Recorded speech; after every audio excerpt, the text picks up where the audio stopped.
Okay, so I'm going to describe to you the classic problem, Buffons needle. So the problem is like this. So you have a board with a bunch of parallel lines that are spaced distance 2b apart, and you drop a needle above the board. So what is the probability that the needle intersects one of the lines? So first thing, the needle is length 2a, and the center of the needle lands with the distance x from the nearest perpendicular to the line, and it crosses at angle theta. So the first thing is we can assume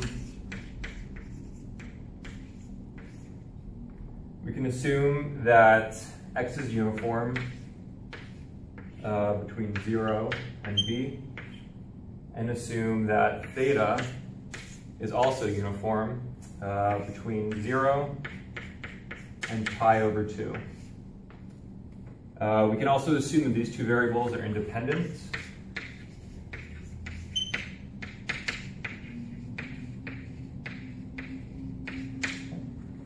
So these are our assumptions.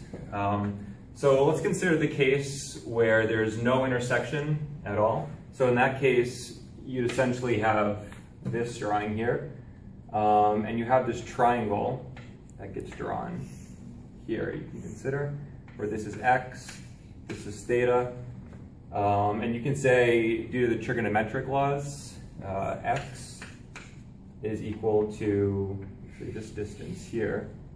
This is a delta, and this is a.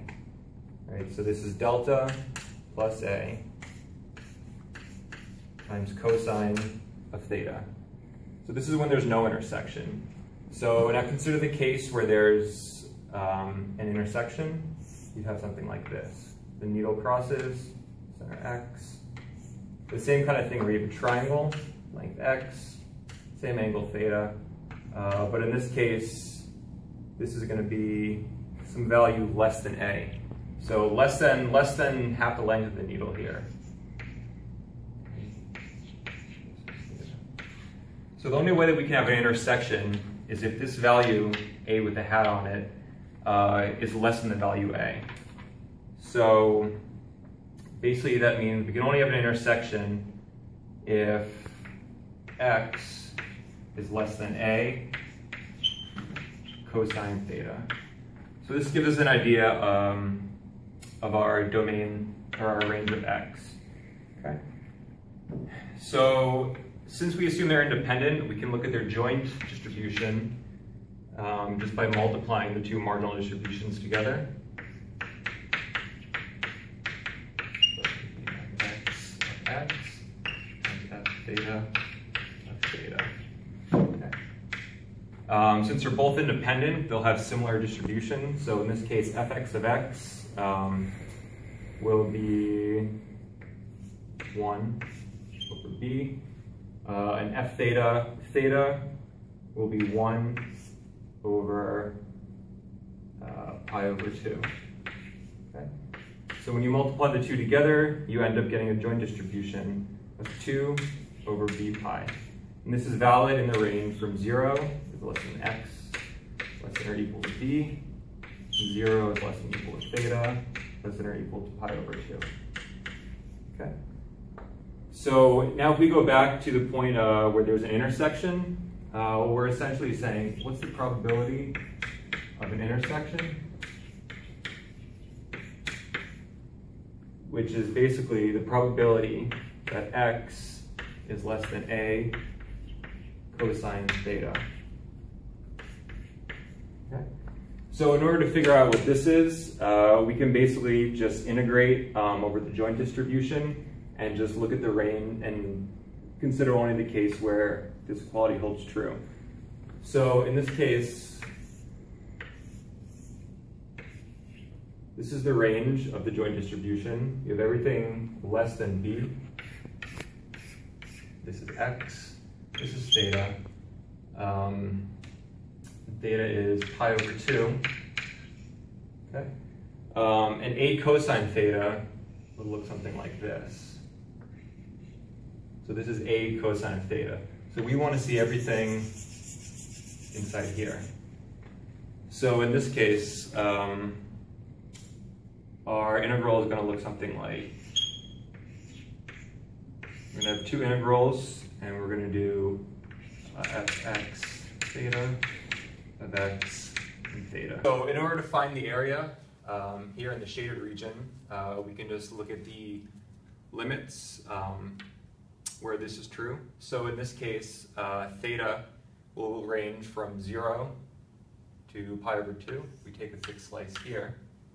In this case, x will range from 0 up to this value here.